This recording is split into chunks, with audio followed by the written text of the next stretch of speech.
be here for the interview. You're a little early. Just take a seat and I'll let you know when he's ready to see you.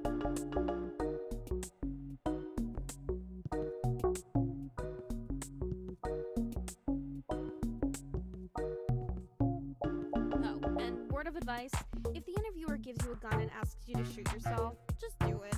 It's a trust test. The gun isn't actually loaded. I think.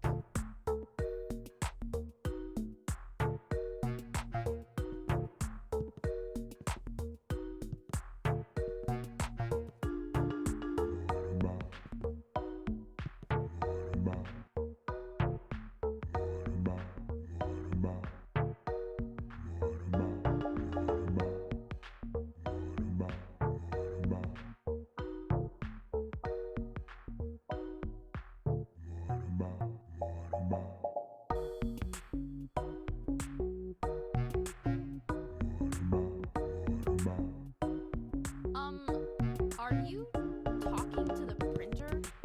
You do realize it's just an inanimate object, right? But hey, I'm sure you knew that already.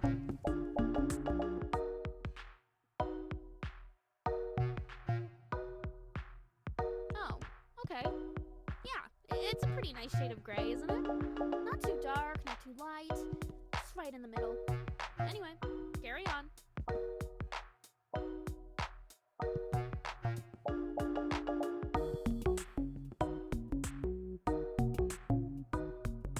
Okie dokie, he's ready to see you. Before you go in, I just need to ask you to deposit any explosives you're carrying in the box by the door. Don't worry, you'll get them back on your way out.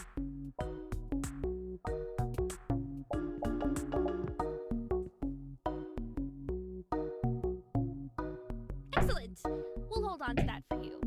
Great choice, by the way. Alrighty, go straight through. Keep walking and you'll find...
Ah, there you are, right on time. Welcome to the interview, capital T, capital I. I was really impressed with how you did in the screening test, so I have high expectations for you. There's been around 25,000 candidates before you, so there is one position available. No pressure, of course, but there's a lot riding on this. Go ahead, take a seat, or don't. See, that's the thing about this place. You have choices. Do you take the seat, or do you not take the seat? It really depends on your morals on seat taking. Anyway, let's get to the questions, alright? Here we go. First question. What's your biggest weakness? I don't think honesty is a weakness.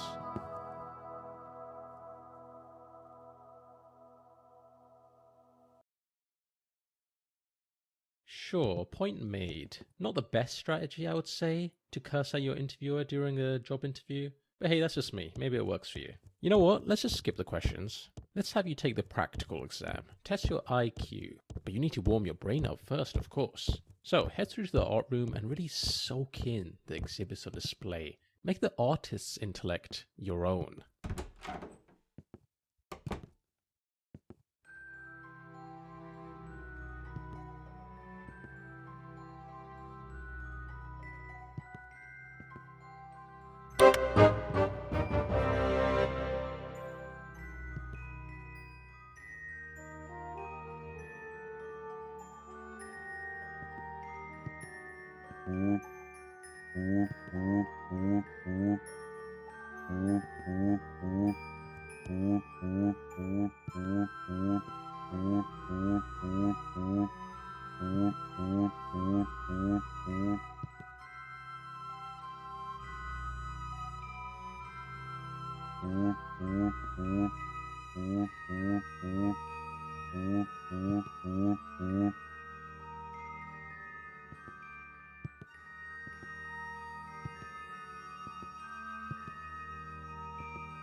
Eye-opening, right? Each exhibit holds a million unspoken words.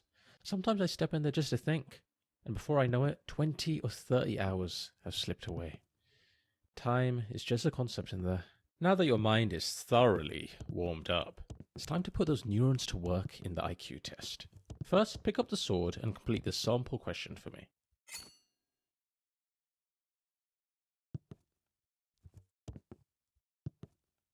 Not exactly a tough one, the sample question, but no pressure. Just whenever you're ready.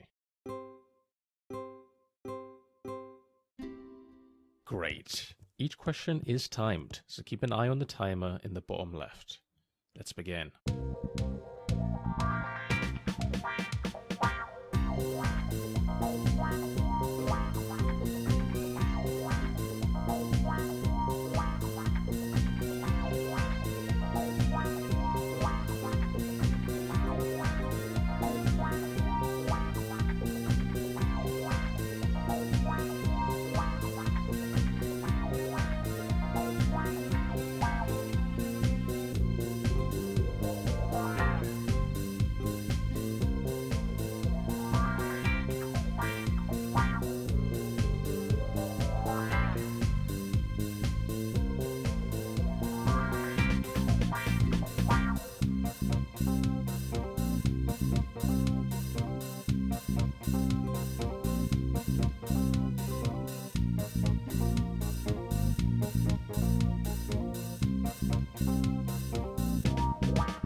Eight out of 10. Highly intelligent. This score could earn you a place in the upper echelon of dinner party conversation.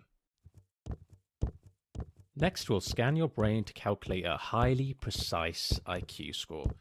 Try not to move too much. Death is a potential side effect. It's not that common though. Alright, now take a look at the results screen on the left. 140. Not bad at all. You've actually done really well here. Oh. Well, it could be worse. Could be 13. How about we just move on? The next part of the interview is on the other side of the office. Sorry about that. You can get some cardio in.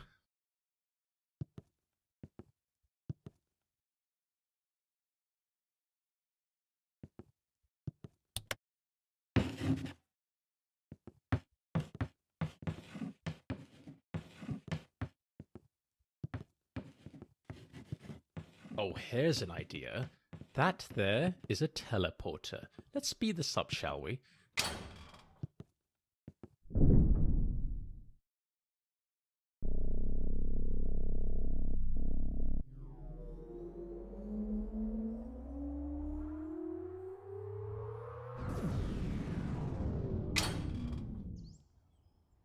Oh, well that's not right. This doesn't look like the next part. In fact, this looks like a forest? No, wait, a cavern? Please don't tell me you've teleported to the other side of the world. Alright, hang tight, candidate. I'll just need to check plane tickets. Let's just figure out where we are first.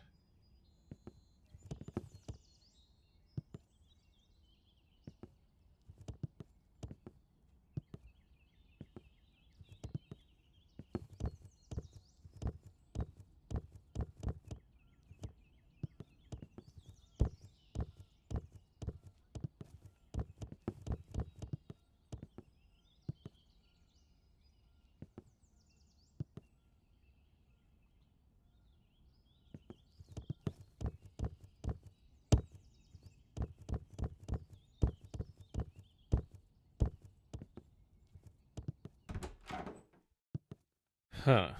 Right. So that was some kind of nature reserve room, I suppose. I'm not sure what the point is. I'm not sure why that's there. I was not aware of its existence. My bad. And whose idea was it to put two teleports right next to each other? What's the point? This office sucks. Let's keep going. No more shortcuts this time.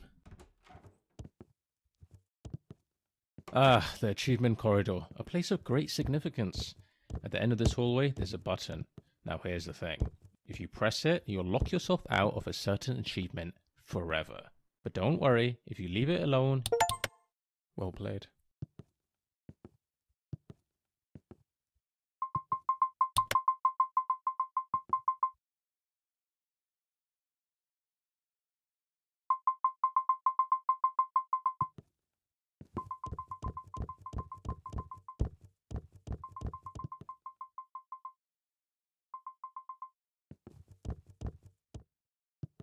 Next, we'll be assessing your capabilities and judging moral dilemmas. This is just a practice scenario, but in the real thing, other people's lives will be at stake, so don't take this lightly. When you're judging a dilemma, I want you to put yourself in the other person's shoes.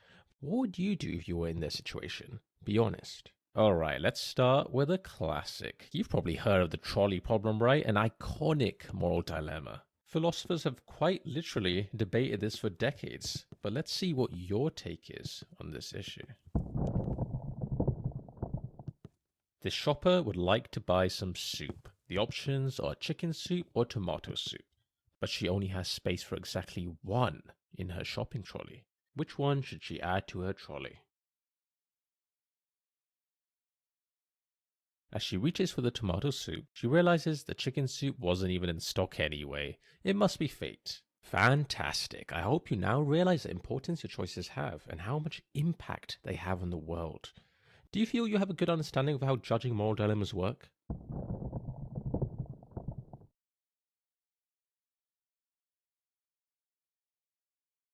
That was a great moral dilemma. I felt I had agency and made a difference in that person's life. I look forward to completing more moral dilemmas. Moreover, I will work for free and would love to dedicate my life to this job. I'm starting to like you. You might even be in the top 20,000 applicants I've interviewed. Well, top 25,000. Let's be reasonable here. Although, as much as you liked it, candidate, I think we can raise the stakes just a tad. Let's see what else we've got here. This man has hacked into every nuclear arsenal in the world. At the press of a button, he could launch all of them simultaneously, likely resulting in the mass extinction of every living creature on Earth, including all of humanity. Here's your choice. Should he press the button or not press it? Well done. Your decision aligns with that of 99% of individuals globally. However, I am concerned by the lack of time you took to deliberate before making your decision. Did you even think it through, or just pick something at random? I mean, yes, you did make the correct choice, technically, but we're not just looking for a random number generator here, candidate. For all I know, you just got lucky. Okay, here's what we'll do. I'm going to be honest, it's not looking great for you. I'm just about ready to throw you into the incinerator. Throw your application into the incinerator. But we can try one last thing. A visual intelligence test. If you excel in this, all could be forgiven.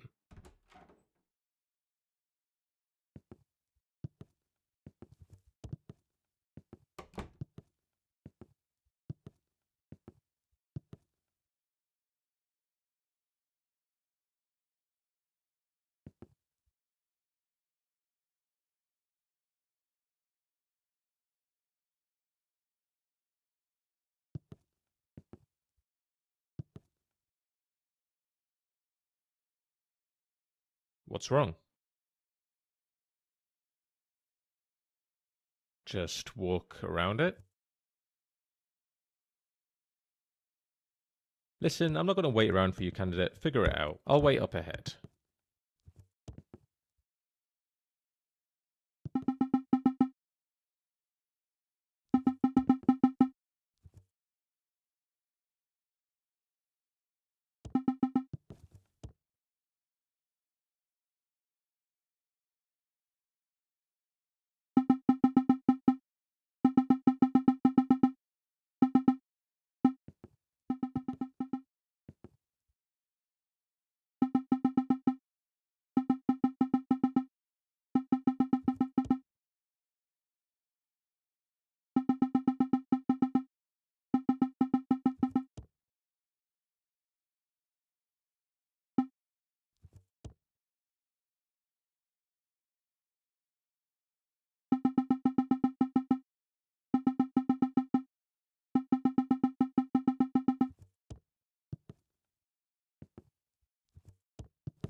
Candidate, can you join me in here quickly? Don't worry, it won't take long.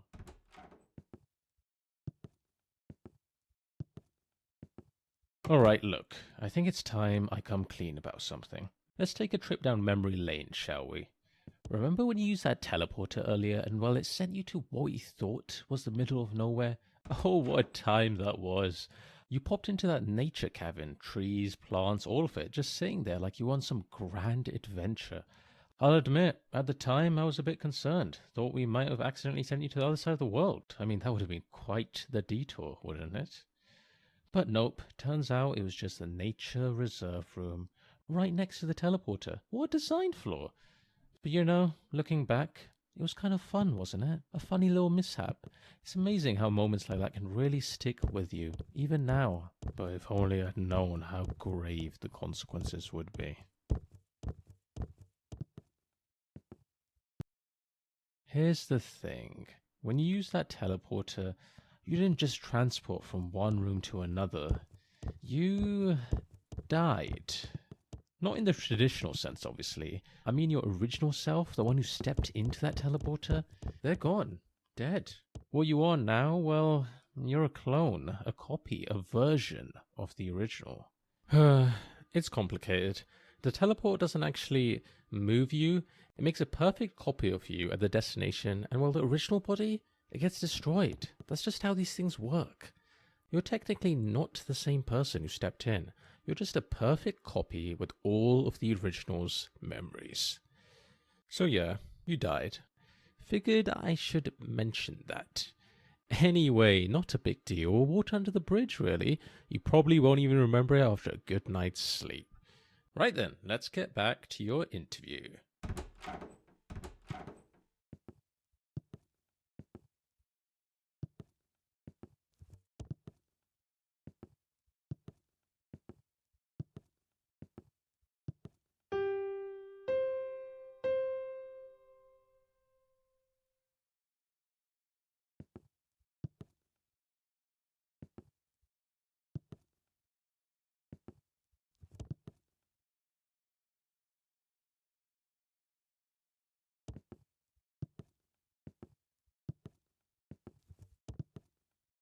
Welcome to the visual intelligence test. This is the final part of the interview and perhaps the most important, so take this seriously. For the first part, I need you to focus and memorize what I'm about to show you. Drink it all in.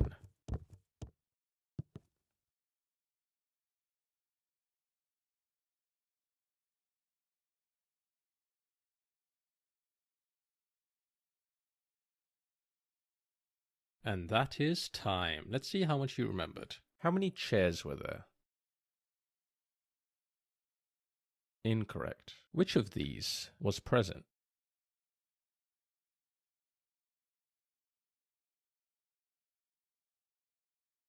Correct. What was the playing card?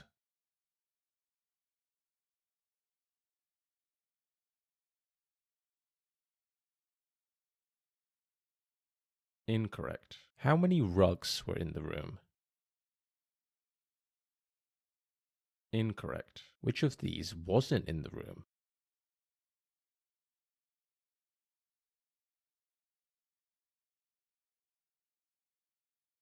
Incorrect. Disappointing. Maybe try paying more attention next time. Next, let's see how fast you can process information. I want you to count all the sheep. Just to be clear, only count the sheep, nothing else. Keep it simple, candidate.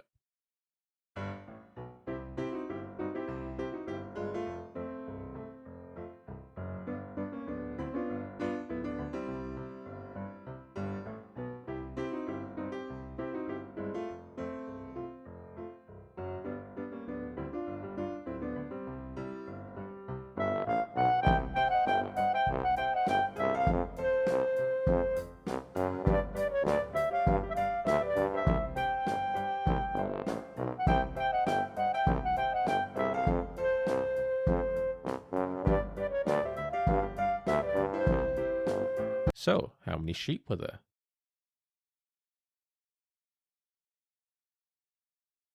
Congratulations. You failed. It was 42. Okay, candidate, I think I have everything I need to make a decision. Follow me to the results room and let's see how you did.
Hang on, candidate. Before I go ahead and show you your results, there's something I need to ask you. Do you remember that moment when I confessed about that teleporter incident? Yeah, you know, the whole "you're technically dead" thing. I'll be honest, that was a pretty vulnerable moment for me, but you were a fantastic listener, really. Well, here's the thing I've realized. I basically murdered the original you. I mean, technically I did. Don't get me wrong, I didn't mean to, but it did happen. You agree that murder is, a bad thing, right? Not the kind of thing you should do if you can avoid it?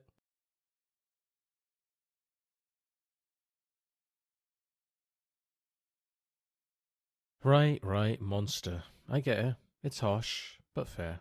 I suppose I do deserve that. Well, what if I told you I figured out a way to make things right? Sounds a little wild, doesn't it? But it's possible. Follow me, candidate.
Welcome to the world's first time machine.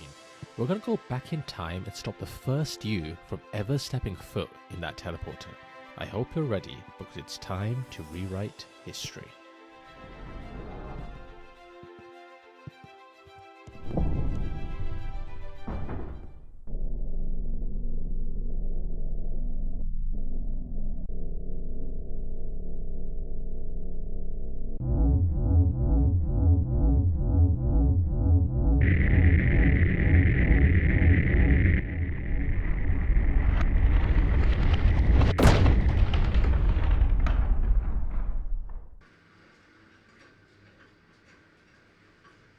Excellent!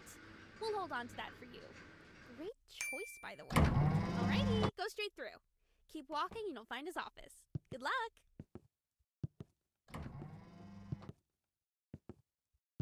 Hello, how can I...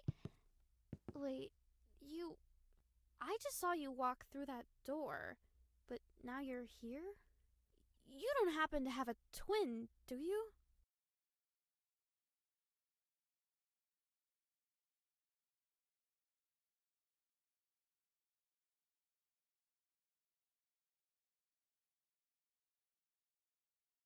What are you talking about? I can literally see you standing over there. And how did you know I have an oversized coffee mug? Candidate, over here. Come quickly before she realizes anything's off. I can hear you, you know. What's going on over there? Candidate, you have to... About time, candidate. That was a close one. Okay, just follow this corridor around. We're heading for the power room.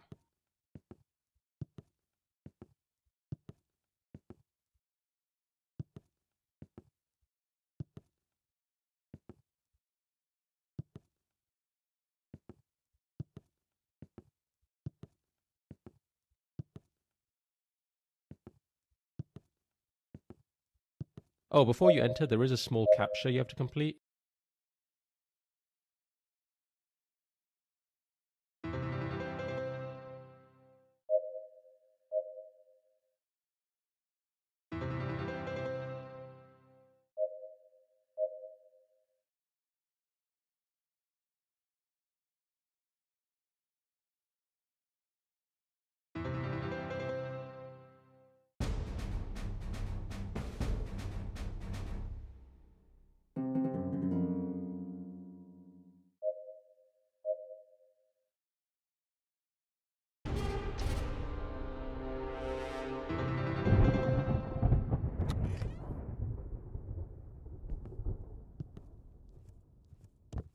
And here we are. This room powers most of the office, including the teleporters, which happen to be right below us. The big red button in front of you is the one that controls it all, candidate. Pressing that button will shut down the teleporters, erasing the timeline in which the original you used them, and, well, lost their life. But here's the thing. If you push it, you will cease to exist. You'd be saving the original you, but at the cost of your own existence. An incredibly selfless act. I know it's a tough call to make, But trust me, it's the right one. Once you press it, you'll feel a weight lift off your shoulders. It's one of those things where the relief comes immediately after the action. The original you is heading towards the teleportation room right now. You've got about 20 seconds before that teleporter activates. So make it count, candidate. Make the right decision.